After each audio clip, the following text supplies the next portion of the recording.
আসসালামু আলাইকুম, স্বাগতম জেসমিন রসুই ঘরে। আজকে আপনাদের জন্য খুবই মজাদার একটি আচারের রেসিপি নিয়ে হাজির হয়ে গিয়েছি। আচারটা তৈরি করার জন্য আমার যা যা লাগছে, আমি এখানে নিয়েছি গরু গোশত 4 পাউন্ড, দিয়ে দিচ্ছি লবণ।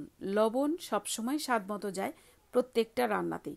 আমি এখানে দিয়ে দিচ্ছি হলুদ গুঁড়ো 1/2 টিস্পুন, শুকনো মরিচ গুঁড়ো 1/2 টিস্পুন, ধনে গুঁড়ো 1/2 টিস্পুন। এবার দিয়ে দিচ্ছি 1 টেবিল স্পুন আদা বাটা, 1 টেবিল স্পুন রসুন বাটা। এবার সবগুলো উপকরণকে আমি খুব ভালো মতন মিশিয়ে নিব এবং চুলায় বসিয়ে দিব। চুলার আঁচটাকে দিয়ে রাখবো মিডিয়াম থেকে লো হিটের মাঝামাঝি। আমি প্রথমে গরু গোশতটাকে এভাবে ভালো মতো মিশিয়ে নিয়ে একটু জাল করতে থাকবো। এরপরে আমি ঢেকে দিব।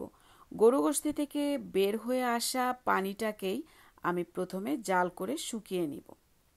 যে পরিমাণ পানি বেরিয়েছে এটাকে আমি এবার ভালো মতো শুকিয়ে নিয়ে এর ভেতরে দিয়ে দিচ্ছি 1.5 কাপ পানি। পানিটা দিয়ে আমি আবারও ঢেকে দিব এবং চুলার আঁচটাকে আমি মিডিয়াম থেকে লো হিটের মাঝামাঝি রেখে জাল করতে থাকব।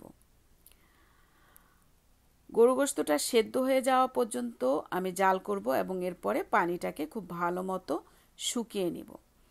এরপরে আবারও আমি ফ্রাই প্যানের ভিতরে দিয়ে দিচ্ছি তেল।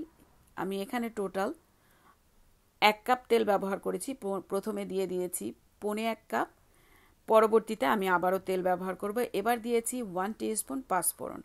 আমি এখানে আস্ত পাঁচফোড়নটাই ব্যবহার করছি।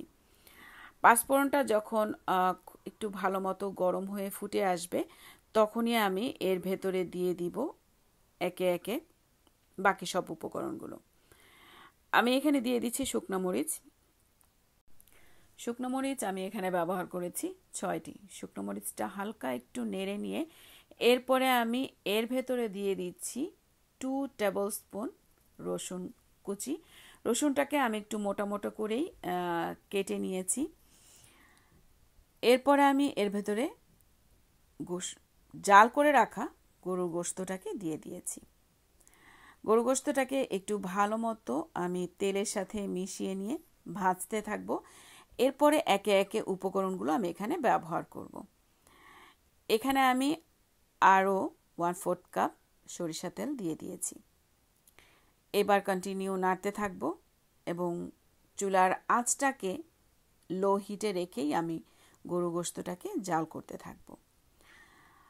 এভাবে কন্টিনিউ আমি ভেজে যাব একদম কালার চেঞ্জ না হওয়া পর্যন্ত। যারা সবসময় আমার ভিডিওগুলো দেখেন কিন্তু এখন পর্যন্ত আমার চ্যানেলটিকে সাবস্ক্রাইব করেননি, আশা করি আমার চ্যানেলটিকে সাবস্ক্রাইব করবেন এবং যারা ফেসবুক পেজ থেকে দেখবেন তারা ফেসবুক পেজটিকেও ফলো করে রাখবেন। অনেকটাই কালার চেঞ্জ হয়ে এসছে। এরপরে আমি এর ভেতরে দিয়ে দিব তেঁতুল। তেঁতুলটাকে আমি প্রথমে গুলে নিয়েছি। তেঁতুল আমি এখানে ব্যবহার করেছি 1/4 কাপ প্লাস আরও 2 টেবিল স্পুন। আপনারা টেবিল স্পুনের মাপে যদি দিয়ে থাকেন তাহলে টোটাল 6 টেবিল স্পুন আমি এখানে ব্যবহার করেছি। তেঁতুলটা দিয়েও আমি এবার মিশিয়ে নিব। লবণ যেহেতু বলেছি স্বাদ মতো, আমি গোশতটা সেদ্ধ করার সময় একটু লবণ দিয়েছি, এখন আমি আরও একটু লবণ দিয়ে নিয়েছি। সাথে আমি লেবুর জুসটা দিব। লেবু আমি এখানে অর্ধেকটা লেবু ব্যবহার করেছি। আমি এভাবে জুসটা পুরোটা চেপে দিয়ে দিব। এটা আসলে গরুর গোশতের আচার। আমি এখানে টক, ঝাল, মিষ্টি সবই ব্যবহার করেছি এবং খুবই মজা হয়েছে।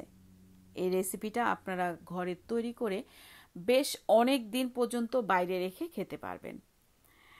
আমি মিশিয়ে নিচ্ছি। চুলার আঁচটাকে আবারও বলছি একদম কমিয়ে রেখেই আমি এই রেসিপিটা তৈরি করছি বা রান্না করছি গোশতটা। এভাবে রান্না করতে করতে অনেকটাই তেল উপরে উঠে আসবে। এবার আমি দিয়ে দিচ্ছি চিনি। চিনিটা ব্যবহার করেছি 1 টিস্পুন। খুব ভালো মতো মিশিয়ে নিব। কন্টিনিউ নাড়তে নাড়তে যখন বিফের কালারটা চেঞ্জ হয়ে একদম অলমোস্ট কালোর মতন হয়ে আসবে, তখনই আমি দিয়ে দিচ্ছি চিলি ফ্লেক্স।